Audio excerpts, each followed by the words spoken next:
Hi everybody. You know what time it is? It's broadcast tally time. This is for June 2018. It was 1 hour, 10 minutes, and 36 seconds. The tallies are unusual, very unusual. I'm surprised, and I think you'll be surprised. Take a listen to this. Jehovah, 86. Jesus, for Christ once. So Jesus Christ gets a total of 5. Organization, 7. And not once, not even once, did they mention the governing body, the faithful and discreet slave, or even Satan. Wow! Yeah, right. They did finally mention Jesus more than Satan. I knew it would happen. Oh man, haven't I been asking every single month? Wouldn't it be great if they did that? Well, they didn't actually focus on Jesus like I was asking, but they did mention him more than they mentioned Satan. I was thrilled. Oh man, it amazed me. But Jehovah, 86, the organization, 7, and Jesus, a total of 5. There's the numbers, which it's a very strange division of how they usually do it. It's usually a lot different than that, but Jehovah most, of course. Some of the people that gave talks during the broadcast said Jehovah 3 times in one sentence. Yeah, really. That's kind of difficult, but they did. Anyway, so I want to talk a little bit about the broadcast because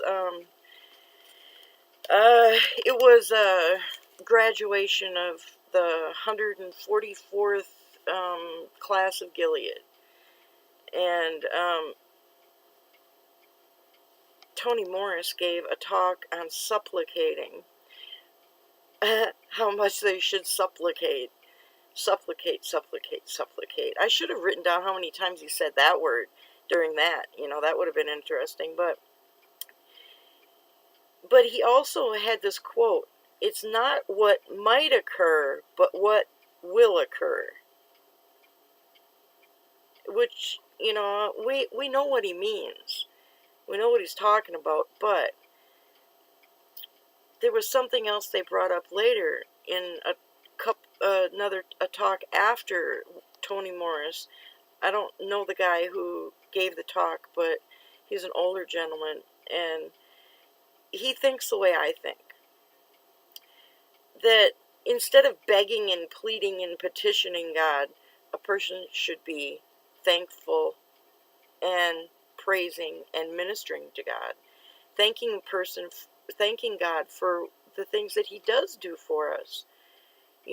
Toni Morris was supplicating, begging and pleading, but that's not really how we're supposed to approach God. When a person approaches God, we're supposed to be nice. I mean, not just beg. I mean, you think they always compare it to how a child and a parent relate, because God's our father and we're his children, right?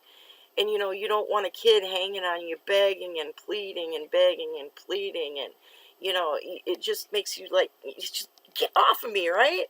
Yeah, right?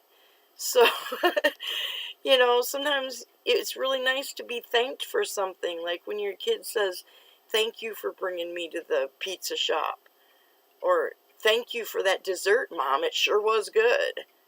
You want to hear things like that too. They talk about treating kids that way, but parents want to be treated that way too.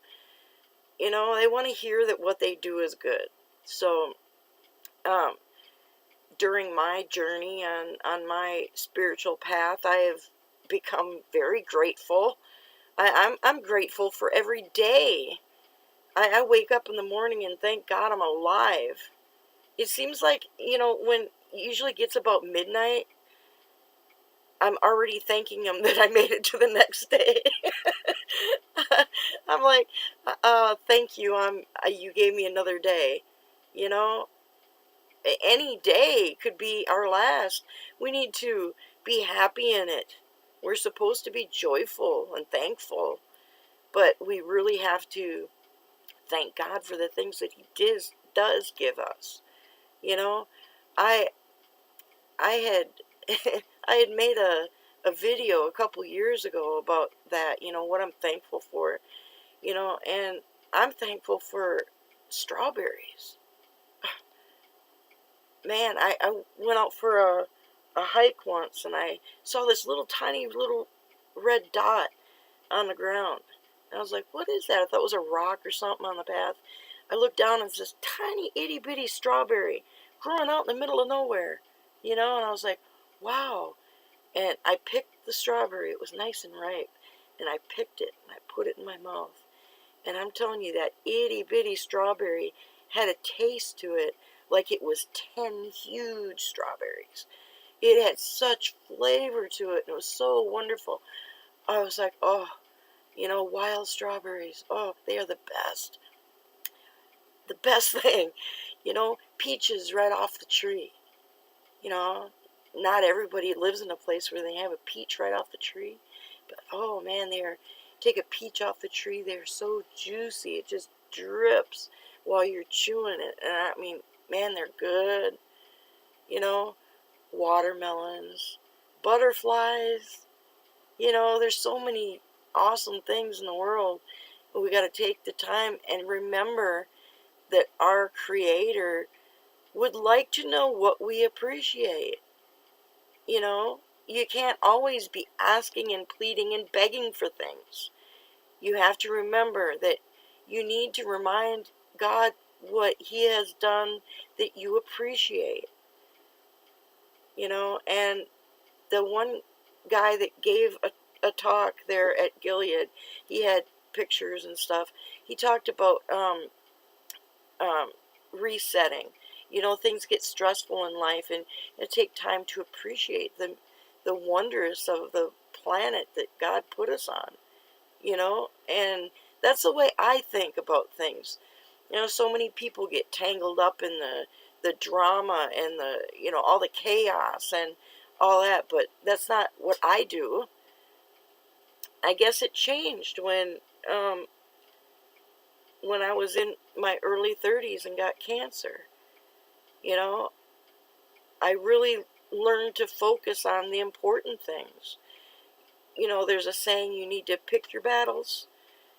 Yeah, and some things that people argue about and carry on about don't mean anything. In the grand scheme of things, it's nothing. So I I learned how to just put those off. Put those off to the side. Don't worry about those things. Concentrate on the good things. Appreciate the blessings you have. And if there's a problem, well, you handle it. But don't become so immersed in that problem that it becomes more of a problem than it needs to be.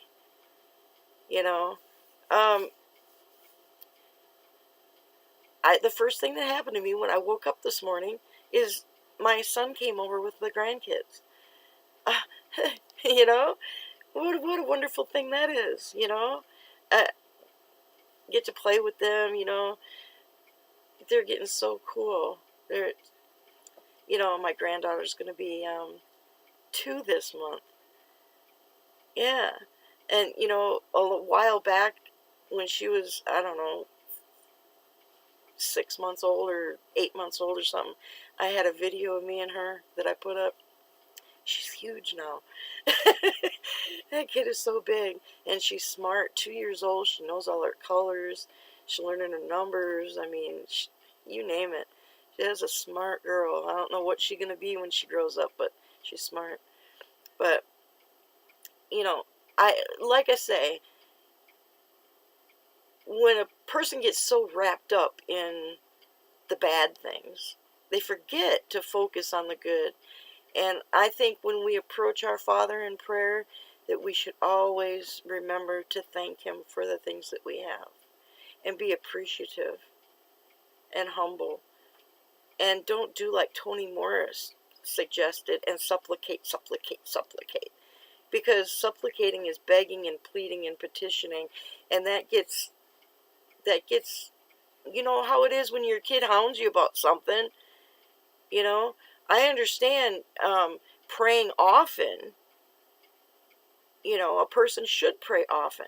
At times in your life, you'll find that your prayer turns into a constant all day discussion with God while you're doing everything else.